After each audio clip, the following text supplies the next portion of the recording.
monde entier fait, et a toujours fait du mariage homosexuel une parade. Mais, que nous enseigne la parole de Dieu, la Sainte Bible sur ce sujet?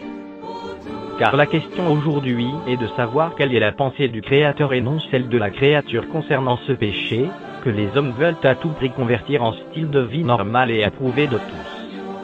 Laissons la Sainte Bible, la parole de Dieu, l'autorité suprême de Dieu sur terre, nous apporter la lumière de Dieu à ce sujet. Tu ne coucheras point avec un homme comme on couche avec une femme, c'est une abomination. Si un homme couche avec un homme comme on couche avec une femme, ils ont fait tous deux une chose abominable, ils seront punis de mort, leur sang retombera sur eux. Les deux anges arrivèrent à Sodome sur le soir, et Lot était assis à la porte de Sodome. Quand Lot les vit, il se leva pour aller au-devant d'eux, et se prosterna la face contre terre. Puis il dit: « Voici, mes seigneurs, entrez, je vous prie, dans la maison de votre serviteur, et passez-y la nuit.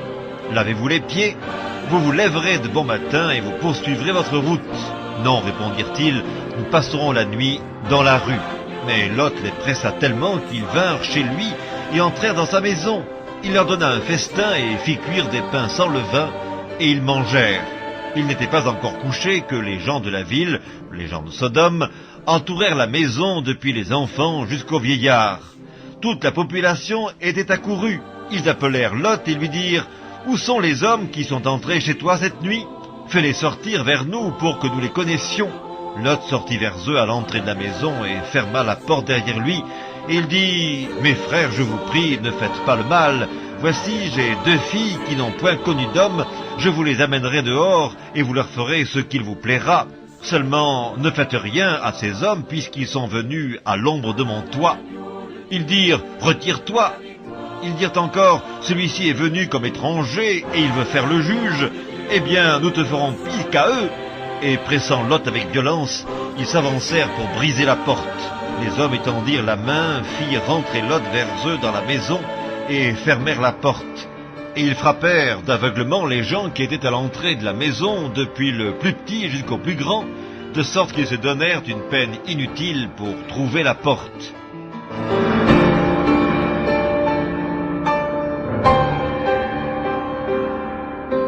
Il y eut même des prostituées dans le pays. Ils imitèrent toutes les abominations des nations que l'Éternel avait chassées devant les enfants d'Israël.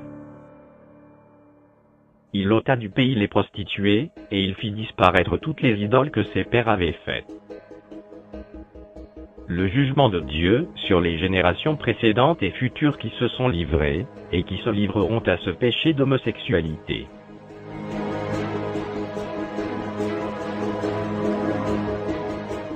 La colère de Dieu se révèle du ciel contre toute impiété et toute injustice des hommes qui retiennent injustement la vérité captive. Car ce qu'on peut connaître de Dieu est manifeste pour eux, Dieu le leur ayant fait connaître. En effet, les perfections invisibles de Dieu, sa puissance éternelle et sa divinité, se voient comme à l'œil depuis la création du monde, quand on les considère dans ses ouvrages. Ils sont donc inexcusables puisqu'ayant connu Dieu, ils ne l'ont point glorifié comme Dieu et ne lui ont point rendu grâce. Mais ils se sont égarés dans leurs pensées et leur cœur sans intelligence a été plongé dans les ténèbres. Se vantant d'être sages, ils sont devenus fous et ils ont changé la gloire du Dieu incorruptible en image représentant l'homme corruptible, des oiseaux, des quadrupèdes et des reptiles. C'est pourquoi Dieu les a livrés à l'impureté, selon les convoitises de leur cœur, en sorte qu'ils déshonorent eux-mêmes leur propre corps, eux qui ont changé la vérité de Dieu en mensonge, et qui ont adoré et servi la créature au lieu du Créateur, qui est béni éternellement. Amen. C'est pourquoi Dieu les a livrés à des passions infâmes, car leurs femmes ont changé l'usage naturel en celui qui est contre nature. Et de même les hommes, abandonnant l'usage naturel de la femme, se sont enflammés dans leurs désirs les uns pour les autres, commettant homme avec homme des choses infâmes, et recevant en eux-mêmes le salaire que méritait leur égarement. Comme ils ne se sont pas souciés de connaître Dieu, Dieu les a livrés à leur sens réprouvé pour commettre des choses indignes, étant remplis de toute espèce d'injustice, de méchanceté, de cupidité, de malice, pleins d'envie, de meurtre, de querelles, de ruse, de malignité, rapporteurs, médisants, impies, arrogants, hautains, fanfarons, ingénieux au mal, rebelles à leurs parents, dépourvus d'intelligence, de loyauté, d'affection naturelle, de miséricorde. Et bien qu'ils connaissent le jugement de Dieu, déclarant dignes de mort ceux qui commettent de telles choses, non seulement ils les font, mais ils approuvent ceux qui les font.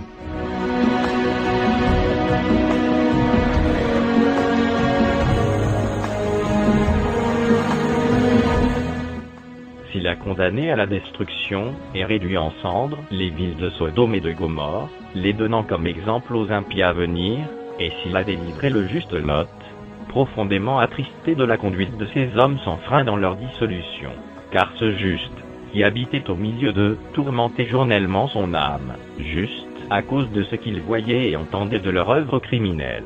Le Seigneur s'est délivré de l'épreuve, les hommes pieux, et réservé les injustes pour être punis au jour du jugement. Que Sodome et Gomorrhe, et les villes voisines, qui se livrèrent comme eux, à l'impudicité, et à des vices contre nature, sont donnés en exemple, subissant la peine d'un feu éternel. Ce qui arrivera du temps de Lot, arrivera pareillement. Les hommes mangeaient, buvaient, achetaient, vendaient, plantaient, bâtissaient. Mais le jour où Lot sortit de Sodome, une pluie de feu et de soufre tomba du ciel et les fit tous périr. Il en sera de même le jour où le Fils de l'homme paraîtra. Mais, eux, semblables à des brutes qui s'abandonnent à leur penchant naturel, et qui sont nés pour être prises et détruites, ils parlent d'une manière injurieuse de ce qu'ils ignorent, et ils périront par leur propre corruption, recevant ainsi le salaire de leur iniquité. Ils trouvent leur délice à se livrer au plaisir en plein jour. Hommes tarés et souillés, ils se délectent dans leur tromperie, en faisant bonne chère avec vous.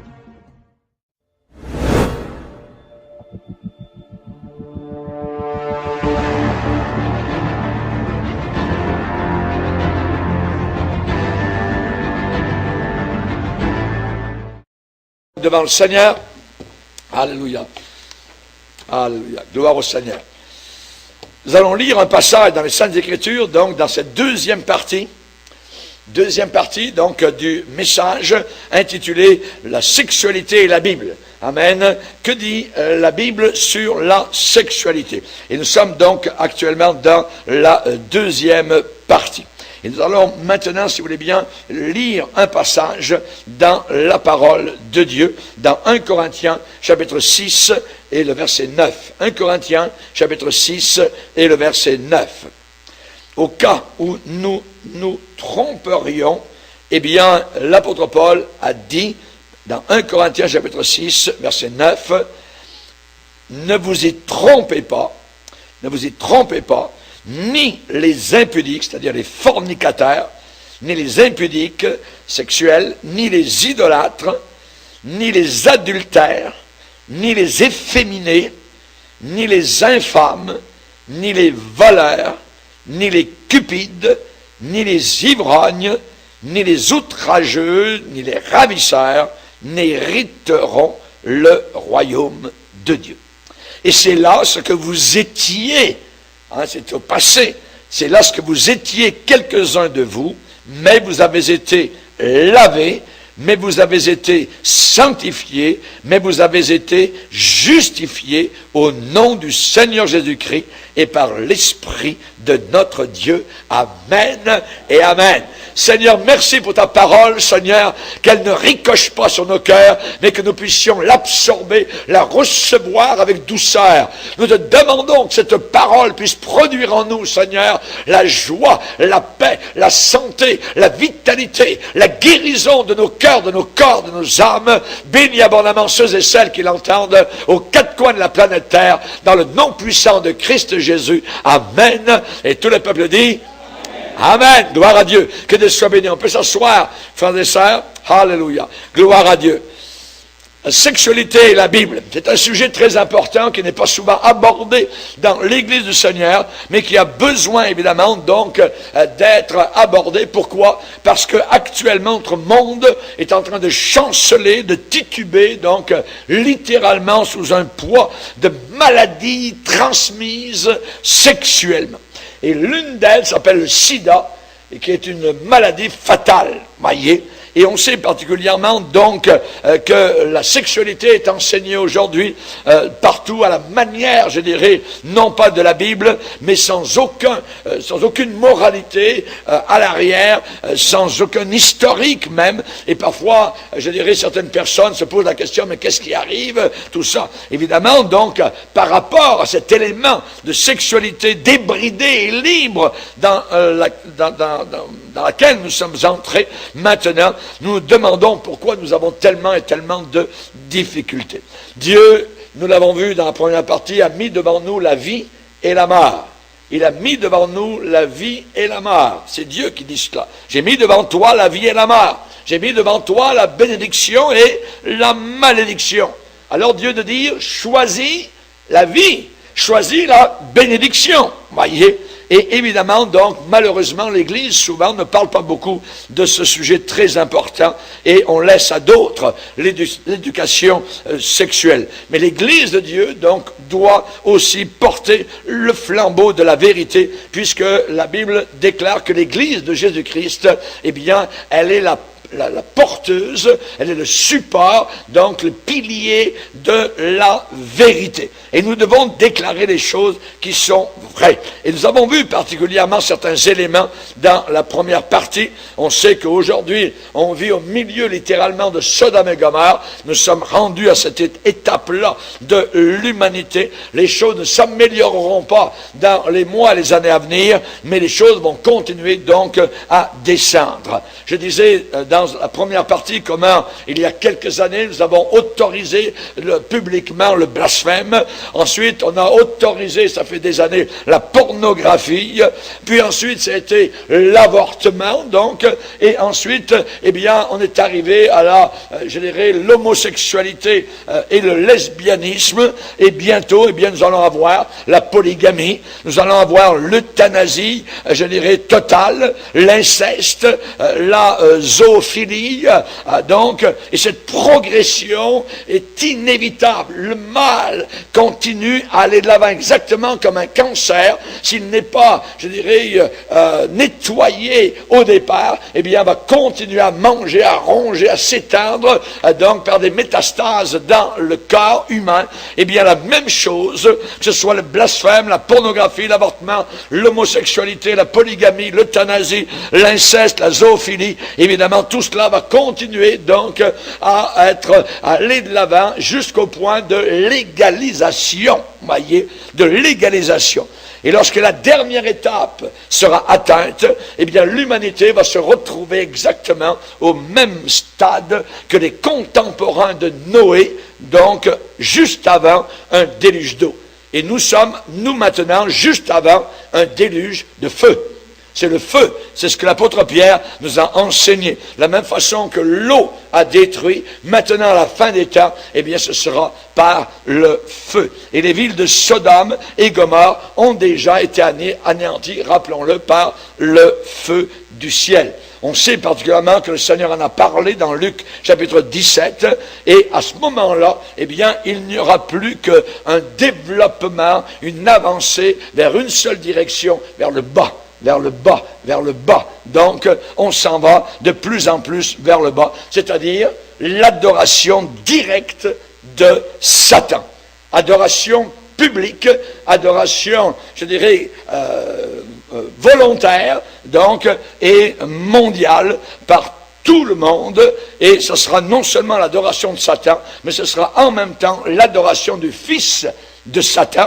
Voyez, comme Dieu a un fils, et vous connaissez évidemment ce que la Bible dit sur le fils de Satan, qui est l'Antichrist. Voyez, cette adoration sera mondiale et sera préparée, comme elle l'est actuellement, par un réseau donc mondial, et au travers d'une religion au goût de chacun.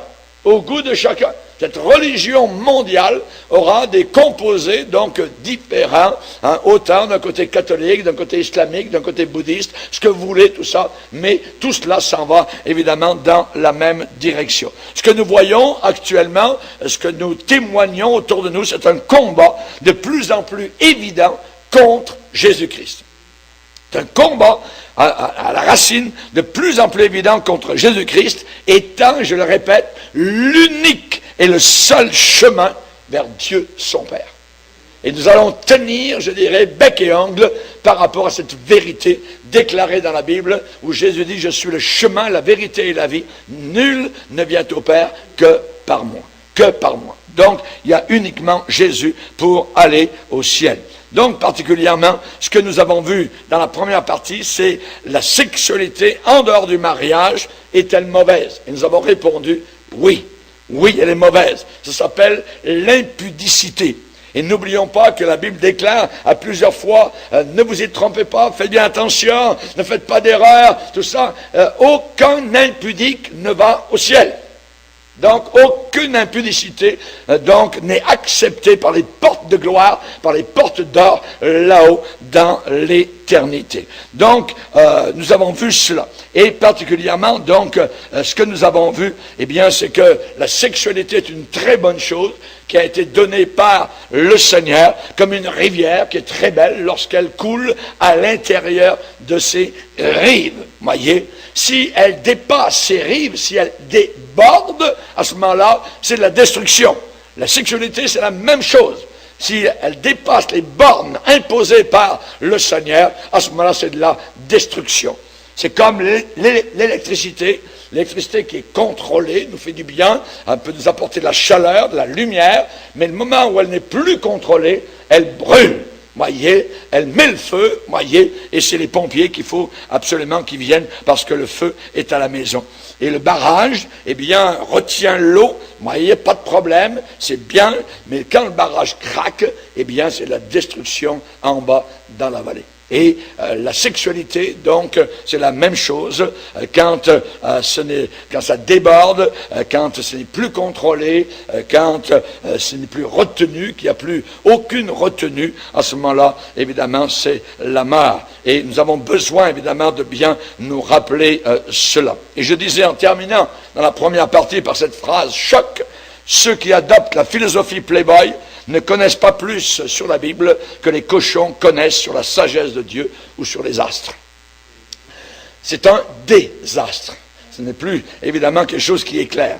Et on voit que, si on réfléchit un tant soit peu, ce n'est pas du tout, je dirais, la communauté chrétienne, ce ne sont pas les chrétiens véritables qui répandent des maladies vénériennes. Absolument pas. Voyez, ce sont les païens. Ce sont ceux, évidemment, qui débordent, ceux qui quittent le droit chemin. Et on sait que ce ne sont pas les chrétiens et qui vivent dans la terreur du sida. Nous, le sida, on n'a pas peur du sida. Voyez, si vous vivez propre avec votre mari, votre conjoint, vous ne craignez pas. Voyez, mais dans le monde, évidemment, eux, ils ont peur parce qu'ils se trahissent, ils sautent la barrière, ils vont d'un côté, ils vont de l'autre, ainsi de suite, voyez. Et tout ce qu'on enseigne, eh bien, ce sont des relations, donc, contrôlées. N'oublie pas ton condom, n'oublie pas ta pilule, n'oublie pas ceci, cela, ainsi de suite, voyez. Nous, on n'a pas de choses semblables de façon particulière, parce que, évidemment, nous savons que nous ne sommes pas atteints par des maladies vénériennes si je suis fidèle à mon épouse, si je suis fidèle à mon mari. Voyez, en Afrique, je me rappelle, alors j'étais en train de faire mon jogging dans une certaine ville d'un pays du tiers-monde, et là, ils avaient mis des grandes pancartes, tout ça, et c'était évidemment le sujet, c'était d'avoir des relations sexuelles contrôlées pour enrayer le sida, voyez. Mais ce n'est pas ça, voyez. La solution, c'est de donner son cœur à Jésus-Christ. La solution, c'est d'être changé à l'intérieur et d'avoir une épouse fidèle et d'être un mari fidèle. Amen. C'est cela que Dieu, donc, demande. Donc, évidemment, on sait que ce ne sont pas les chrétiens qui ajoutent, voyez, qui en mettent encore plus à la montagne toujours plus élevée, je dirais, des fœtus. des fœtus, voyez, que l'on jette, voyez, à la poubelle. Hein. Si, heureusement que ma mère ne m'a pas jeté à la poubelle, voyez, heureusement que ma mère, votre mère n'a pas voulu se faire avorter. Aujourd'hui, je me rappelle, on avait une jeune fille qui était enceinte dans notre assemblée, et elle avait des rendez-vous avec le médecin. À chaque rendez-vous, eh bien, le médecin lui proposait d'avorter, voyez. Tu n'es pas obligé de garder ton bébé, tu peux avorter. Mais à chaque fois, on aurait dit que ces médecins bouchers voulaient et veulent évidemment que les mères, les futures mères, puissent avorter donc et tuer leur bébé. On va aller voir un passage dans la parole de Dieu dans Psaume 139. Psaume 139, où l'on parle du fœtus. Psaume 139, c'est David qui prie le Seigneur, et qui au verset 13 déclare, c'est toi qui as formé mes reins. Psaume 139, le verset 13. C'est toi qui as formé mes reins, qui m'as tissé, c'est une expression, dans le sein de ma mère. Je te loue de ce que je suis une créature si merveilleuse. Tes œuvres sont admirables et mon âme le reconnaît bien. Mon corps, il va parler de son corps. Mon corps n'était point caché devant toi lorsque j'ai été fait dans un lieu secret, tissé dans les profondeurs de la terre, quand je n'étais qu'un fœtus. Et la Bible dit une masse informe. Quand je n'étais qu'une masse informe, tes yeux me voyaient. Ça ne dit pas, mais tes yeux voyaient un fœtus, quelque chose que l'on peut jeter, quelque chose qui est à jeter ou à garder comme on veut. Absolument pas. J'étais un être humain lorsque j'étais dans le sein de ma mère.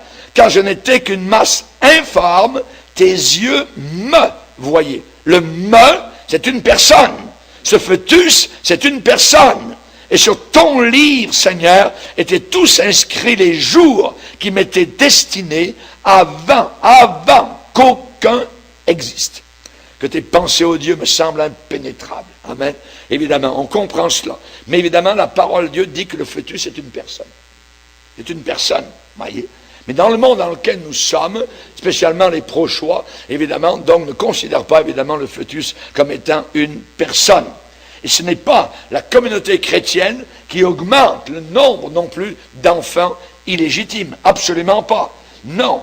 Tous ces mots proviennent de ceux qui ont rejeté de façon catégorique ce que demandent les Écritures concernant le comportement, l'attitude des hommes dans ce monde. Et notre Dieu qui a tant aimé le monde, eh bien, nous a donné des règles. Il nous a donné des règles, voyez, pour nous aider dans notre recherche, particulièrement donc du bonheur. Il nous a donné certaines règles quand on recherche le sens véritable de la vie. Il nous veut heureux. Le Seigneur nous veut heureux. Il ne nous veut pas malheureux, mais heureux. Et j'aimerais qu'on lise ensemble un passage dans le livre du Deutéronome. Et vous allez voir la pensée du Seigneur. Vous allez vite comprendre. Deutéronome chapitre 4. Deutéronome chapitre 4. Et regardez verset 40. Le Seigneur va dire, observe ces lois, les lois du Seigneur, et ces commandements que je te prescris aujourd'hui, afin que tu sois heureux. Tu vas être heureux, observe, obéis, soumets-toi à la parole du Seigneur, toi et tes enfants après toi, et que tu prolonges désormais tes jours dans le pays que l'Éternel, ton Dieu, te donne. Regardez un peu plus loin, tournez la page, Deutéronome chapitre 5, le verset 16. Honore ton père et ta mère, comme l'Éternel ton Dieu te l'a ordonné, afin que tes jours se prolongent et que tu sois heureux dans le pays que l'Éternel ton Dieu te donne. Un peu plus loin, verset 29, Dieu de dire, oh, s'ils avaient toujours ce même cœur pour me craindre et pour observer tous mes commandements, afin qu'ils soient heureux à jamais, eux et leurs enfants. Un peu plus loin, verset 33. Vous suivrez entièrement la voie que l'Éternel votre Dieu vous a prescrite, afin que vous viviez et que vous soyez heureux. Amen. Un peu plus loin, chapitre 6, verset 3. tu auras soin de les mettre en pratique afin que tu sois heureux. Verset 18. Tu feras ce qui est droit, ce qui est bien aux yeux de l'Éternel afin que tu sois heureux. Verset 24. Craindre l'Éternel notre Dieu afin que nous soyons toujours heureux. Alors, vous vous rendez compte? Hein? Alors, il faut être vraiment aveugle pour ne pas voir que Dieu nous veut heureux. Vous voyez? Regardez au chapitre 10, verset 13. Que tu observes les commandements de l'Éternel et ses lois que je te prescris aujourd'hui, afin que tu sois heureux. Afin que tu sois heureux. Et vous n'êtes pas encore convaincu? Ben on va aller plus loin, chapitre 12. Chapitre 12. Regardez le verset 25.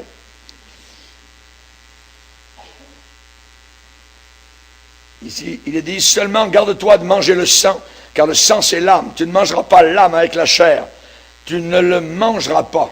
Tu le répandras sur la terre comme de l'eau. Tu ne le mangeras pas afin que tu sois heureux, toi et tes enfants après toi.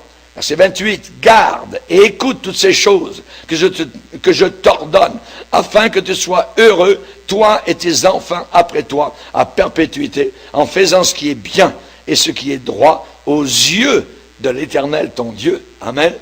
Le monde autour de nous nous donne certaines directions qui ne sont pas droites aux yeux du Seigneur. L'important, ce n'est pas ce que le gouvernement approuve, ce que le gouvernement légalise. L'important, c'est ce que Dieu nous demande d'accomplir. Voyez? Et très souvent maintenant, nos gouvernements légalisent ce que Dieu condamne. Donc, ils portent à faux avec la parole du Seigneur. À nous de choisir qui nous voulons obéir. À qui voulons-nous obéir? Voyez? Évidemment, le système de notre monde a rejeté toutes ces règles, voyez, et nous devons regarder, évidemment, autour de nous le prix que nous sommes en train de payer actuellement. C'est un prix terrible, voyez. C'est à peu près comme si vous enleviez, demain matin, vous partez au travail, et soudain, il n'y a plus aucun stop nulle part. Tous les stops ont été enlevés. Ça ne va pas durer longtemps, voyez. Au bout d'une heure, tout est bloqué, toutes les routes, autoroutes, ainsi de suite. Pourquoi? Parce qu'il y a trop d'accidents. Parce que tous les stops ont été enlevés. Tout le monde fait ce qu'il veut, comme il veut, ainsi de suite. Voyez. C'est exactement ce qui est en train d'arriver dans notre génération, au point de vue, donc, moral et spirituel. Tous les stops sont enlevés, donc, autour de nous. On ne veut plus, donc, je dirais, de Dieu, de la Bible. Ils appellent ça des contraintes, ils appellent ça des pressions, ils appellent ça des chaînes, ils appellent ça des liens, ils appellent ça arriérés, ainsi de suite. Nous nous appelons ça, au contraire, très moderne. Très moderne. Notre Dieu est moderne. Alléluia. Gloire au Seigneur. Et ainsi, ceux qui veulent conduire leur véhicule de la façon qu'ils le désirent, eh bien, ils ne se sentent pas du tout réprimés ou frustrés. On enlève tous les stops. Tous les stops. Que d'accidents, partout. Voyez. Les familles, explosion des familles, tout ça, les divorces, les incestes. Maintenant, ça va plus loin, on change de sexe. Le petit gars, il a 15 ans, maintenant il pense qu'il est une fille, ainsi de suite. Oh, pas de problème, avec les psychologues, on va fournir tout ça à l'hôpital, tout est gratuit, ainsi de suite. Vous voyez, c'est un prix inimaginable, ça coûte des milliards à notre société. Et simplement parce qu'on ne veut pas obéir à la parole du Seigneur. Actuellement, il y a le groupe qu'on appelle les LGBT. Les LGBT, ce sont les lesbiennes, les gays, les bisexuels, transgenres. Voyez, tout ça, évidemment, c'est ensemble. Ça s'appelle les LGBT. Voyez. Qu'est-ce que je dis à tous ces gens-là? Et je dis, je veux parler aux promoteurs.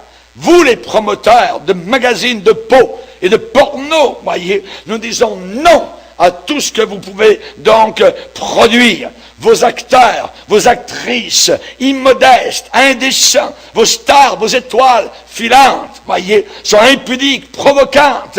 Vos artistes, vos danseurs sont déplacés totalement et se trompent royalement, voyez. Ils confondent de l'art avec enlever ses vêtements.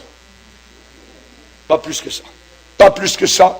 Il n'y a pas de nouveaux péchés, mais il n'y a que de nouveaux pécheurs. Et simplement, les péchés anciens sont actuellement dans des poubelles neuves. Mais c'est exactement la même chose.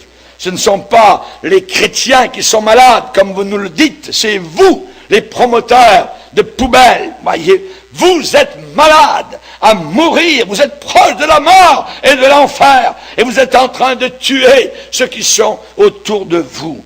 Exactement comme les fumeurs invétérés. Votre haleine et votre souffle sentent le poison que vous déversez sur des innocents. Un nombre de gens insoupçonnés autour de vous. Et vous sentez déjà le souffle de l'enfer.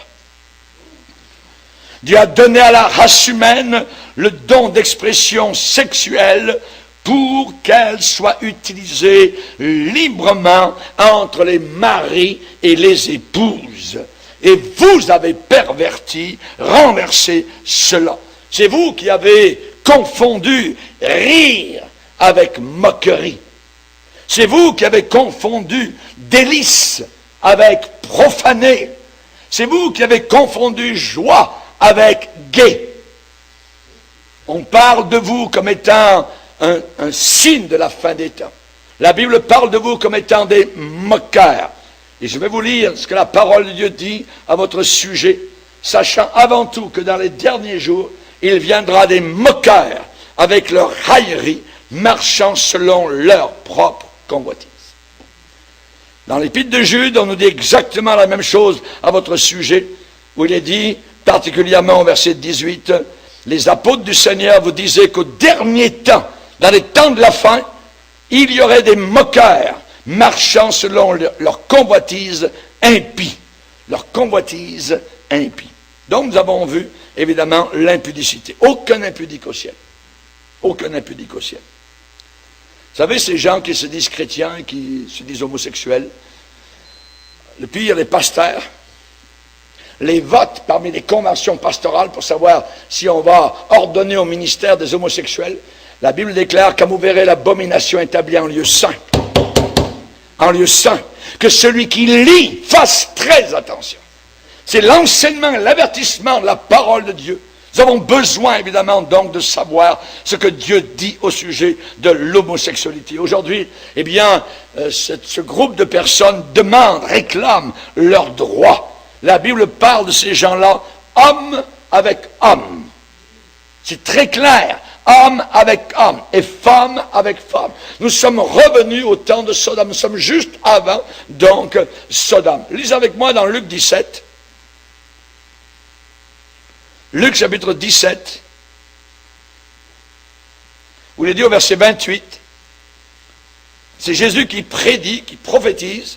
Et vous savez que ce qu'il déclare arrive à 100%. Ce qui arriva du temps de Lot. Où est-ce que vivait Lot? À Sodome et Gomorrhe. Ce qui arriva du temps de Lot arrivera pareillement, de la même façon.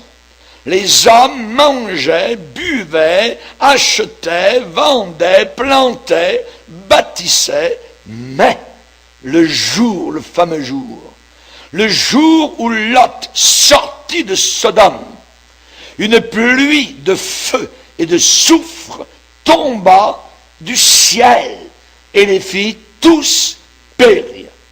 Et Jésus ajoute, verset 30, il en sera de même le jour où le Fils de l'homme paraîtra. Alléluia.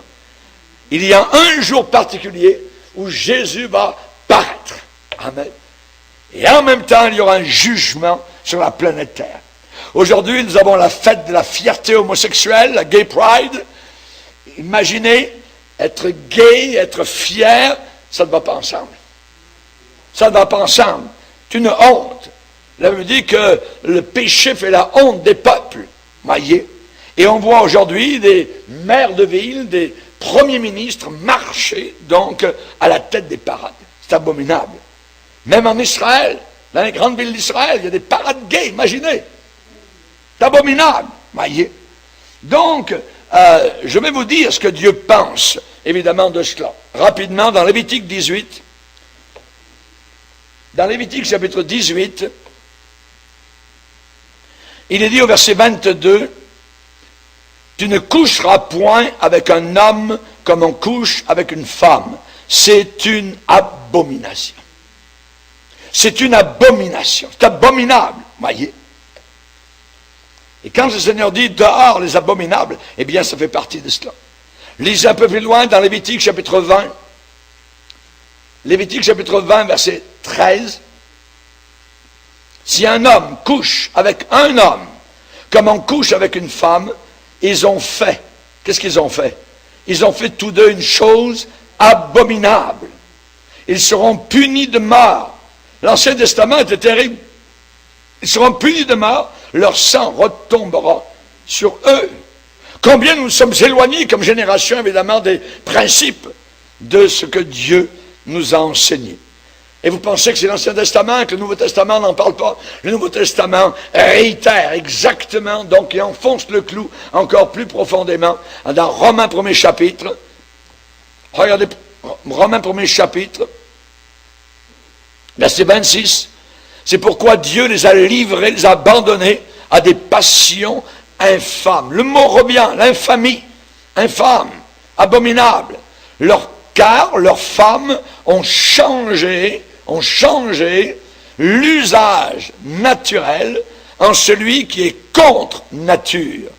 Et de même, les hommes, abandonnant l'usage naturel de la femme, se sont enflammés dans leurs désirs les uns pour les autres, commettant homme avec homme, c'est bien clair, des choses infâmes, et recevant en eux-mêmes le salaire que méritait leur égarement. Donc c'est très clair. Ça veut dire que c'est interdit. C'est interdit de la part du Seigneur. L'homosexualité est un déni du système reproductif de l'homme que Dieu nous a accordé. L'homosexualité est un désaveu, une contestation, une dénégation, voyez, une révolte contre la relation de mariage entre un homme et une femme. Voilà ce qu'est l'homosexualité. Voyez, on sait que Dieu a créé Adam et Ève. En anglais, Adam and Eve. Et Dieu n'a pas créé Adam and Steve. C'est Adam et Ève. Amen. Adam et Ève. Et, chers amis, il est dit que Dieu créa l'homme et la femme. Et ça sera pour tous les temps, évidemment, et en tout lieu. Pourquoi? Et aujourd'hui, on veut renverser, imaginez, cette génération veut renverser l'ordre établi par le Seigneur Tout-Puissant et 3 fois saint. Chers amis, l'homosexualité est un affront direct, un face-à-face contre Dieu. Et c'est la raison pour laquelle la destruction de Sodome et Gomorrhe a eu lieu. Lisez avec moi dans Genèse chapitre 19. Genèse chapitre 19, le verset 23. Il est dit, le soleil se levait sur la terre lorsque Lot entra dans Tsoar. Il avait quitté Sodome.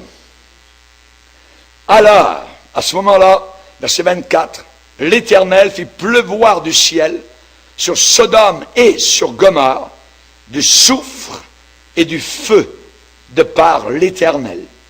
Il détruisit ces villes, toute la plaine et tous les habitants des villes et toutes les plantes de la terre. Et encore aujourd'hui, des millénaires plus tard, il n'y a rien qui pousse dans la région. La femme de Lot regarda en arrière et elle devint une statue de sel. Abraham se leva de bon matin pour aller au lieu où il s'était tenu en présence de l'Éternel.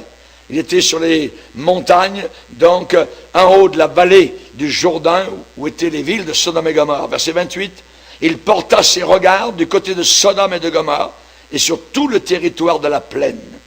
Et voici, il vit s'élever de la terre une fumée, comme la fumée d'une fournaise. Lorsque Dieu détruisit les villes de la plaine, il se souvint d'Abraham. Et il fit échapper Lot. Regardez bien comment la Bible décrit cela, la destruction de Sodome et Gomorrhe, du milieu du désastre par lequel il bouleversa les villes où Lot avait établi sa demeure. Chers amis, quand le soleil s'est levé, c'était la fin. Ils avaient foiré encore le soir auparavant, homme avec homme, femme avec femme, ça dansait, la nudité, ainsi de suite. Ils ne savaient pas qu'il leur restait quelques heures, quelques minutes.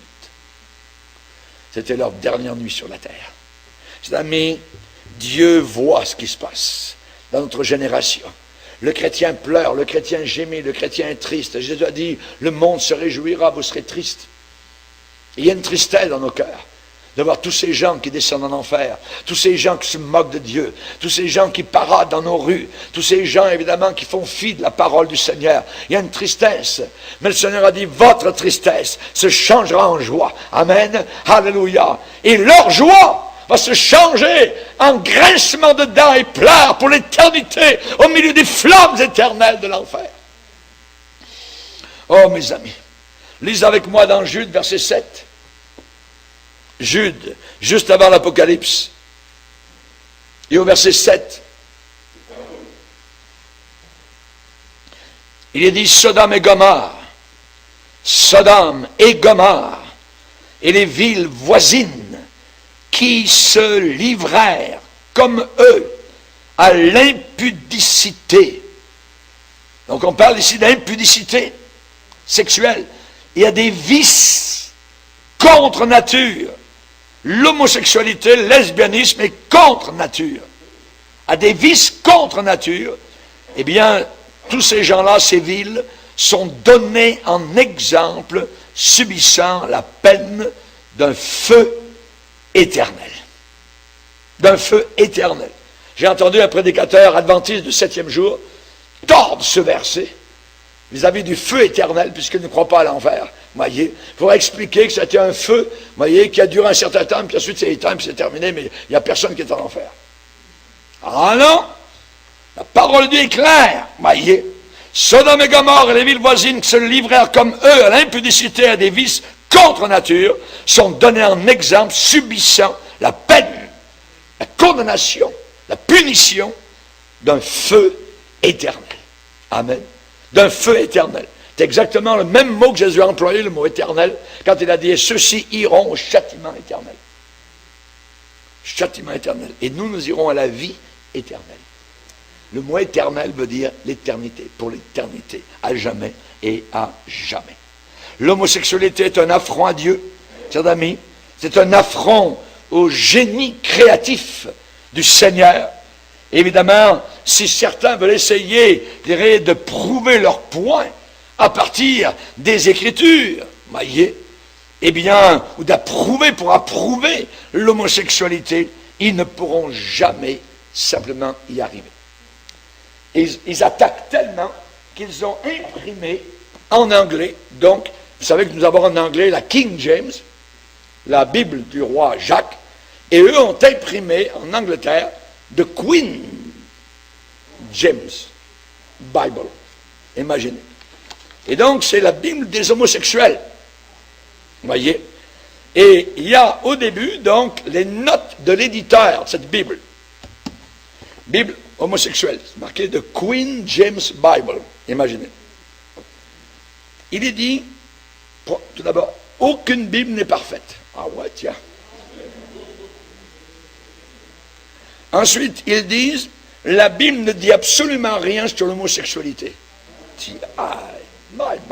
Le poison sort direct, voyez. Ensuite, ils disent, la Bible peut être interprétée de différentes manières. Il y a beaucoup de choses. Nous avons édité la Bible, cette Bible, pour empêcher les interprétations homophobes.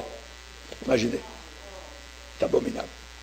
Il y a toutes sortes de choses, donc nous ne croyons pas que les relations homosexuelles doivent être un tabou. Déclare la note de l'éditeur. Le livre du Lévitique est dépassé comme code moral. C'est ce qu'il dit. Et il y en a, et il y en a, et il y en a pour prouver leur point. Voyez, et c'est abominable. Voyez, évidemment, donc, et ils disent ici que nous avons un langage obtus, fermé. Voyez. En tout cas, c'est abominable tout ce qu'ils disent ici là, par rapport donc pour prouver évidemment l'homosexualité. Alors, ils se battent pour prouver le péché d'homosexualité. Raison pour laquelle, maintenant, on peut arriver, donc les pasteurs homosexuels peuvent marier deux homosexuels, des maires de ville ou des mairesses de ville peuvent le faire librement, tout ça. Alors, évidemment, donc c'est leur Bible. Évidemment, il y a beaucoup de choses à l'intérieur qui n'ont pas pu changer, mais il y a des choses qui ont changé littéralement pour prouver, donc, leur point de leur péché d'homosexualité.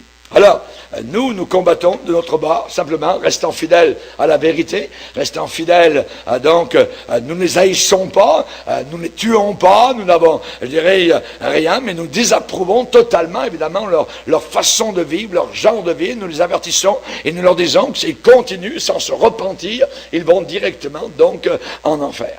En enfer. Ils subiront, comme les sodomites, la peine d'un feu éternel. La peine d'un feu éternel. Donc, nous avons cela, l'homosexualité donc autour de nous. Particulièrement, je lisais dans le journal de Montréal, donc de début février, où Denise Bombardier donc traite d'un sujet en disant, elle l'a intitulé « Le sexe en folie » et elle déclare que maintenant nos gouvernements sont prêts à rayer la mention homme et femme sur les pièces d'identité de ses concitoyens, au prétexte de la discrimination sexuelle. Donc maintenant, vous n'êtes plus ni un homme ni une femme aux yeux du gouvernement, vous êtes quelqu'un. C'est cela, voyez. Et cela va arriver tellement, je dirais, dans une confusion tellement terrible, que la confusion des genres est aussi celle des esprits.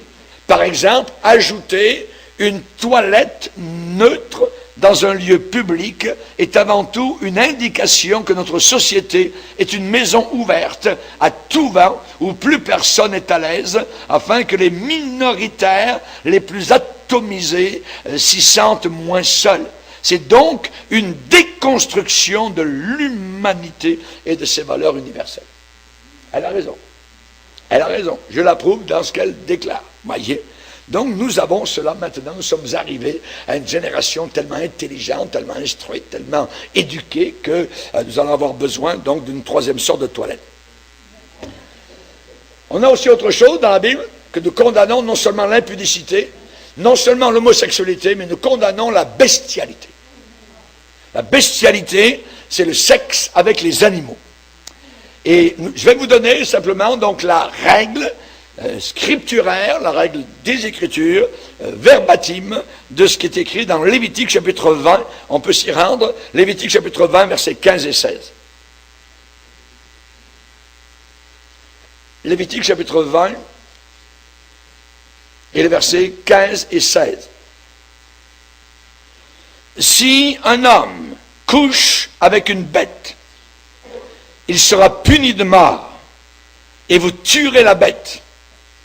Si une femme s'approche d'une bête pour se prostituer à elle, tu tueras la femme et la bête. Elles seront mises à mort. Leur sang retombera sur elles. Donc, mot à mot, c'est ce que la Bible déclare par rapport à la bestialité. Ces paroles peuvent vous choquer si vous les entendez pour la première fois, mais Dieu a des sentiments très très forts vis-à-vis de ces choses. On va, je dirais, laisser la parole de Dieu parler par elle-même. C'est une abomination donc totale. Lisez encore dans Lévitique 18 et le verset 23. Lévitique 18, verset 23. Tu ne coucheras point avec une bête pour te souiller, te salir avec elle. La femme ne s'approchera pas d'une bête pour se prostituer à elle. C'est une confusion. C'est une confusion totale. Voyez, Dieu haït cela. Et la Bible déclare que malheur à celui qui conteste avec son Créateur, vase parmi des vases de terre. Dieu va dire, mes pensées ne sont pas vos pensées, vos voix ne sont pas mes voix. À lui la sagesse et la toute-puissance, qui peut lui résister impunément? Et cette génération est en train de faire exactement cela. Et Paul va dire dans 1 Corinthiens, où est le disputeur de ce siècle? Dieu n'a-t-il pas convaincu de folie la sagesse de ce monde? Relisez 1 Corinthiens 1er chapitre. Donc, Dieu condamne l'impudicité, Dieu condamne, deuxièmement, l'homosexualité, troisièmement, Dieu condamne la bestialité, et Dieu condamne l'adultère. L'adultère. Et on en parle clairement dans les 10 commandements, c'est le 7e commandement, tu ne commettras pas d'adultère. Nous avons notre boussole. Cette boussole nous indique toujours la bonne direction. Cette boussole n'est pas à géométrie variable, absolument pas. C'est la vérité et nous devons évidemment nous y tenir. Attention à ce que cette génération appelle comme situation d'éthique. Les situations d'éthique, voyez, ou encore on peut dire aux éthiques de situation, même chose. Voyez. Ceux qui veulent expliquer l'adultère, ceux qui veulent rationaliser l'adultère, ceux qui veulent se dérober à ce que la Bible donc enseigne. Attention, raisonnement faux qui fait que quelqu'un arrive à cette sorte de conclusion. Je sais, oui, c'est vrai que la Bible interdit l'adultère, mais mon épouse ne me rend pas vraiment heureux. Il y a là-bas cette autre personne qui est si formidable, si terrifique. Donc, je pense que dans ce cas-là, Dieu va me comprendre. Je réponds à cela, Dieu ne comprend pas cela. Absolument pas. Vous êtes juste en train de vous séduire vous-même, de vous mentir à vous-même, de vous illusionner, de vous abuser, de vous égarer, de vous duper, mon ami. On sait qu'il y a certaines époques, et nous y sommes encore, où l'adultère était reconnu comme une expression normale, donc avoir son épouse et ensuite avoir sa maîtresse. Voyez, le Seigneur dit, ces gens-là ne vont pas au ciel. Aucun adultère.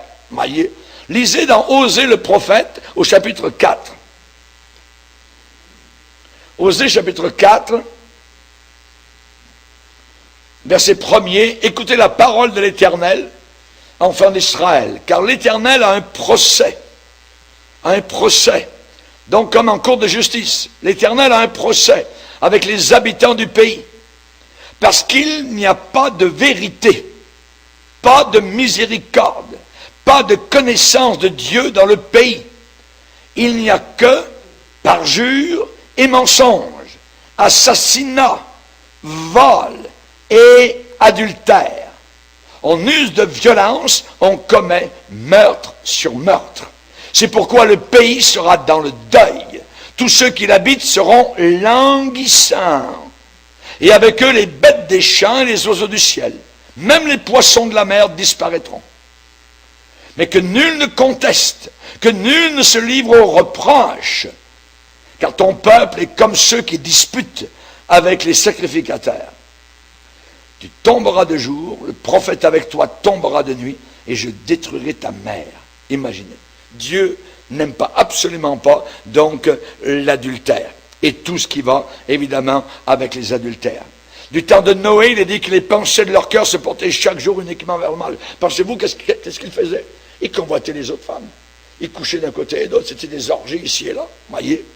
Du temps de Jérémie, Jérémie a dit que c'était la même chose dans son temps. Comment décrit-il cela? Jérémie dit, ils se livrent à l'adultère, ils sont en foule dans la maison de la prostituée, semblables à des chevaux bien nourris, qui courent ça et là. Ils hennissent chacun après la femme de son prochain. Et Dieu de conclure, ne châtierai-je pas ces choses-là, dit l'Éternel? Ne me vengerai-je pas d'une pareille nation?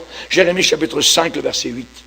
Donc Dieu condamne au plus haut point l'adultère. Ouais, l'adultère. La Bible dit, tu ne commettras pas d'adultère. Et Dieu veut dire exactement ce qu'il dit à chaque fois et pour quiconque. Pourquoi Dieu est-il tellement en colère vis-à-vis de l'adultère? Eh bien, parce que l'adultère est un reniement des vœux du mariage. Ce sont des gens mariés qui commettent adultère. Ce sont des gens mariés qui commettent adultère. Et Dieu de déclarer à Malachie, au chapitre 3, il va dire, voilà ce qui se passe. Voilà encore ce que vous faites. Et Dieu va mettre leur péché sous leurs yeux. Vous couvrez de larmes l'autel de l'Éternel, de pleurs et de gémissements. Vous venez dans ma maison et vous pleurez, tout ça, puis on dirait que c'est vraiment, vous êtes des vrais gens pieux. Et Dieu de dire, je n'ai plus égard à vos offrandes, je ne peux rien agréer de vos mains. Et vous dites, mais pourquoi? Pourquoi, Seigneur? Et Dieu de répondre, parce que l'Éternel a été témoin entre toi et la femme de ta jeunesse, à laquelle tu es infidèle. Bien qu'elle soit ta compagne et la femme de ton alliance. L'adultère détruit les foyers. Et le diable travaille dans ce domaine de convoitise, dans ce domaine pornographique. Il travaille, il remue le fumier, il remue le purin, et les gens tombent dans la fosse, littéralement. Le mariage est une union entre un homme et une femme, et cela symbolise la relation entre Jésus-Christ et son Église. Et lorsqu'il y a, je dirais, adultère, c'est comme détruire ce que Dieu nous a montré, donc cette relation entre lui et son Église.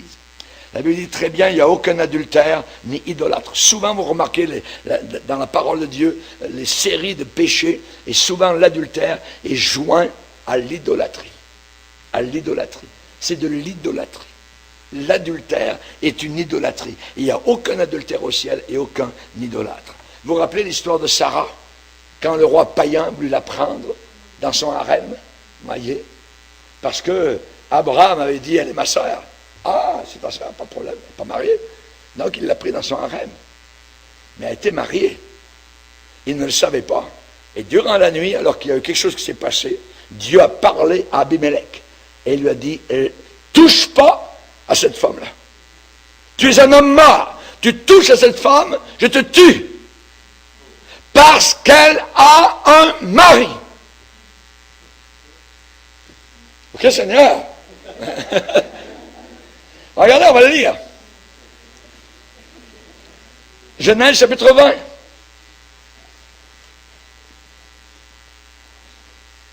Genèse chapitre 20, verset 1er. Verset 2. Abraham disait de Sarah sa femme, c'est ma sœur. Abimelech, roi de Guérar, fit enlever Sarah. Et alors, Dieu apparut en songe à Abimelech pendant la nuit. Et lui dit, voici, tu vas mourir, à cause de la femme que tu as enlevée, car elle a un mari. Abimelech, qui ne s'était point approché d'elle, répondit, Seigneur, ferais-tu périr même une nation juste? Ne m'a-t-il pas dit, c'est ma sœur? Et elle-même, n'a-t-elle pas dit, c'est mon frère? J'ai agi avec un cœur pur, avec des mains innocentes. Et Dieu lui dit en songe, je sais que tu as agi avec un cœur pur. Aussi, je t'ai empêché de pécher contre moi. Le péché d'adultère est un péché contre Dieu. Je t'ai empêché de pécher contre moi. C'est pourquoi je n'ai pas permis que tu la touches. Maintenant, rends la femme de cet homme, car il est prophète. Mal. Il priera pour toi et tu vivras. Mais si tu ne la rends pas, sache que tu mourras, toi et tout ce qui t'appartient. Donc nous voyons comment Dieu protège les liens du mariage. Et il prend cela évidemment très au sérieux. L'adultère est une attaque sur les liens du mariage. Et même si l'adultère peut être pardonné par le Seigneur, cet acte va causer des difficultés majeures à l'intérieur du mariage en question. Voyez? Et ça peut prendre des années et des années à guérir. Maintenant, évidemment, les pourvoyeurs d'immoralité, eh bien, ils aiment appeler leurs actions l'amour libre. L'amour libre. Mais ce n'est pas du tout libre et ce n'est pas du tout gratuit. Il y a un prix très élevé à payer.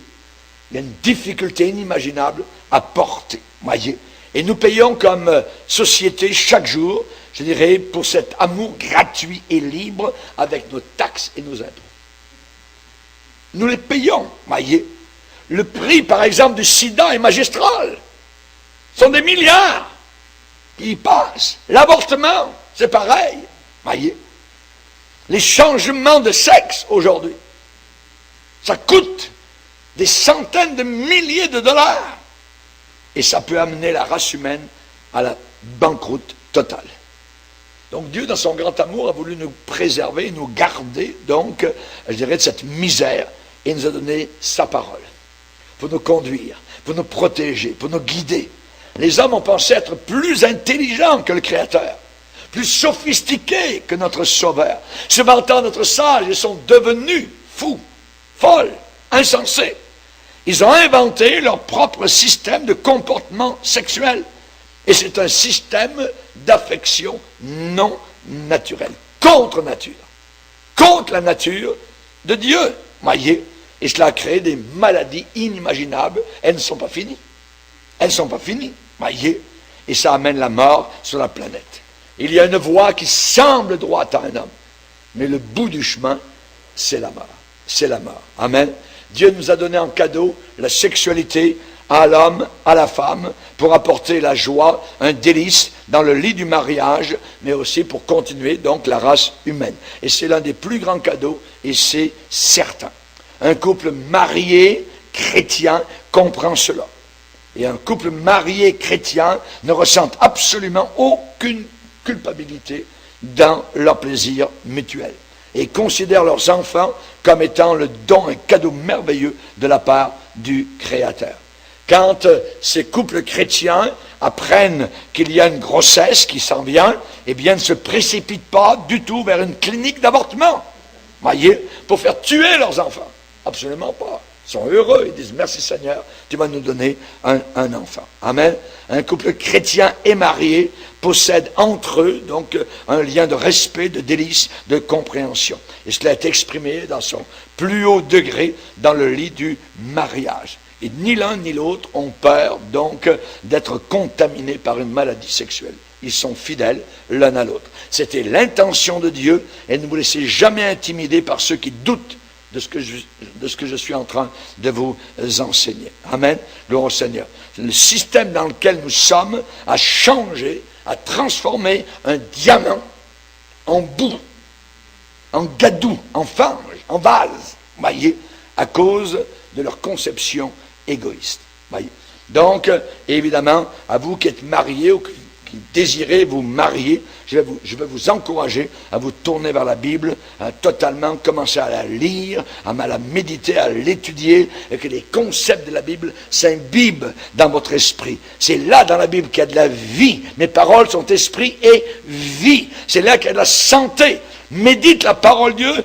Proverbe 3, ce sera la santé pour tes muscles et un rafraîchissement pour tes os.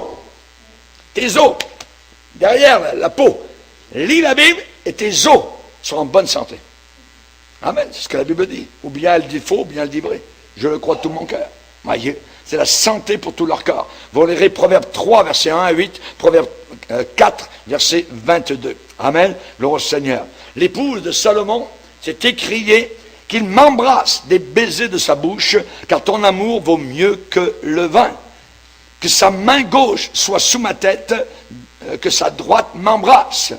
Hein? On voit que l'épouse dit, la nuit sur mon lit, je cherche celui que mon cœur aime. Et à cela, son mari répond, que tu es belle, mon ami, que tu es belle. Tes yeux sont des colombes, tu me ravis le cœur par l'un de tes regards.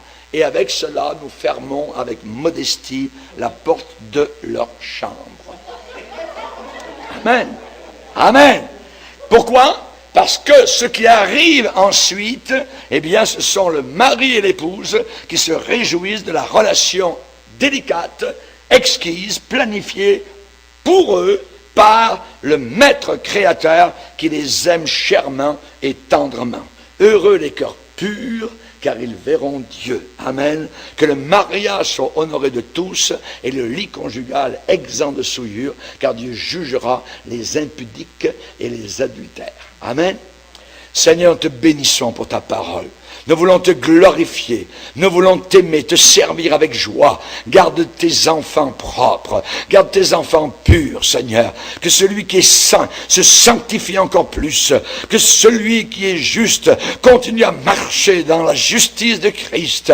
Nous voulons, Seigneur Jésus, marcher avec toi jusqu'à la fin. Nous te bénissons pour les cadeaux merveilleux que tu nous as faits, Seigneur. Bénis nos jeunes gens, Seigneur, qu'ils puissent se soumettre à ta sainte volonté et qu'ils puissent être heureux, joyeux, Seigneur, dans la soumission et l'obéissance à ta sainte parole. Dans le nom puissant de Jésus, Amen. Et tout le peuple dit Amen. Gloire à Dieu.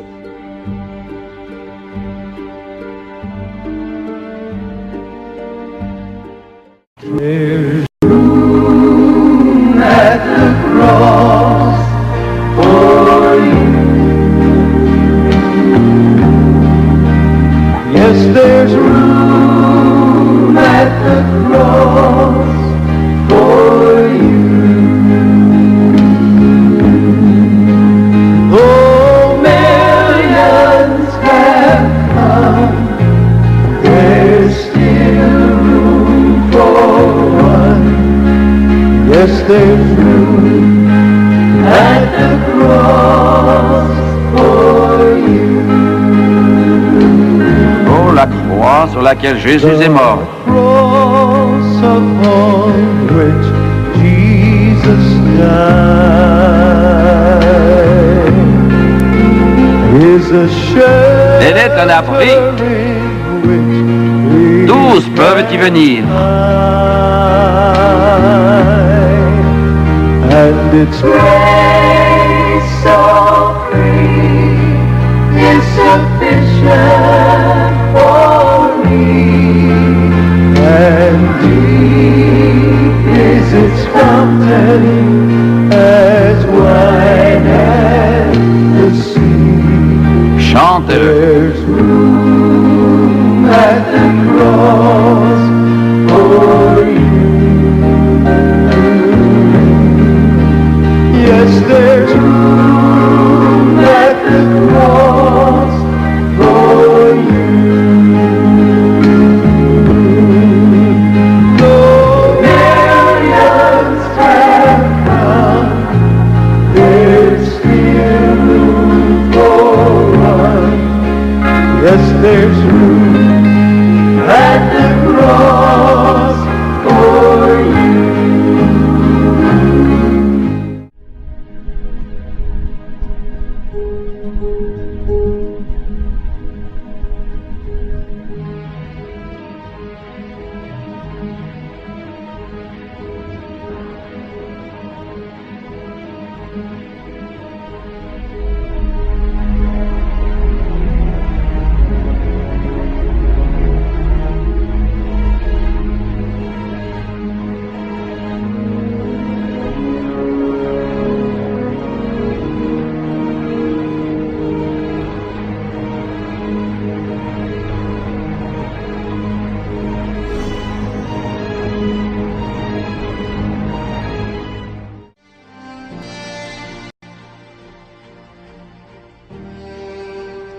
Chers amis, la Bible enseigne que le monde s'en va inexorablement, non vers la paix, mais vers une guerre ultime, de cataclysme, un Armageddon décrit au chapitre 7 de l'Apocalypse. Et avant d'arriver au paroxysme de cet holocauste, les choses iront en se détériorant, les choses vont aller de mal en pire, le monde s'enfoncera toujours de plus en plus dans le chaos, la confusion et le péché. Plus on approchera de la fin, les guerres vont augmenter. Le taux de criminalité va monter en flèche. Les crises économiques seront de plus en plus graves. Les catastrophes naturelles sans précédent, tremblements de terre, inondations, famine, épidémies, pestilences, tout cela a été décrit dans la parole du Seigneur. Et toutes ces calamités marqueront le déchaînement de la colère de Dieu sur notre monde impie et rebelle.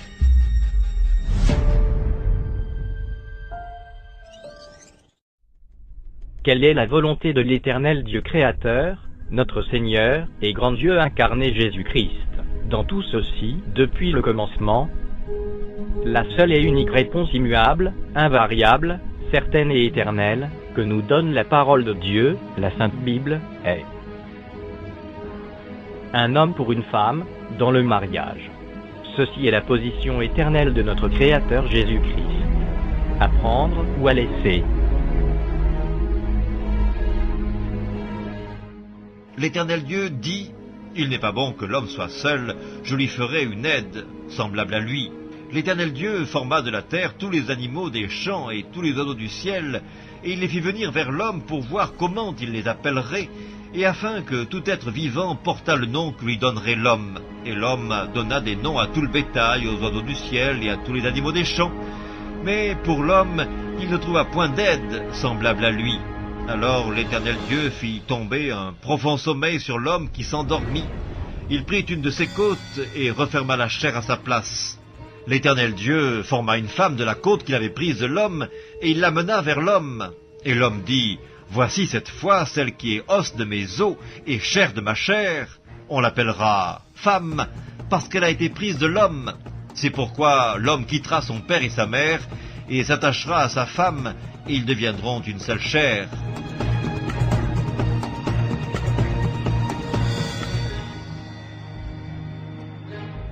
Il répondit, « N'avez-vous pas lu que le Créateur, au commencement, fit l'homme et la femme et qu'il dit, c'est pourquoi l'homme quittera son père et sa mère, et s'attachera à sa femme, et les deux deviendront une seule chair.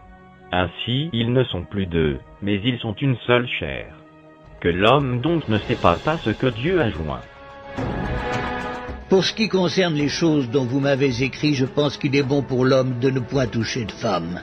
Toutefois, pour éviter la pudicité, que chacun ait sa femme et que chaque femme ait son mari. Que le mari rende à sa femme ce qu'il lui doit et que la femme agisse de même envers son mari. Je suis venu comme une lumière dans le monde, afin que quiconque croit en moi ne demeure pas dans les ténèbres. Si quelqu'un entend mes paroles et ne les garde point, ce n'est pas moi qui le juge, car je suis venu non pour juger le monde, mais pour sauver le monde. Celui qui me rejette et qui ne reçoit pas mes paroles a son juge. La parole que j'ai annoncée, c'est elle qui le jugera au dernier jour. Car je n'ai point parlé de moi-même, mais le Père qui m'a envoyé m'a prescrit lui-même ce que je dois dire et annoncer. Et je sais que son commandement est la vie éternelle. C'est pourquoi les choses que je dis, je les dis comme le Père me les a dites.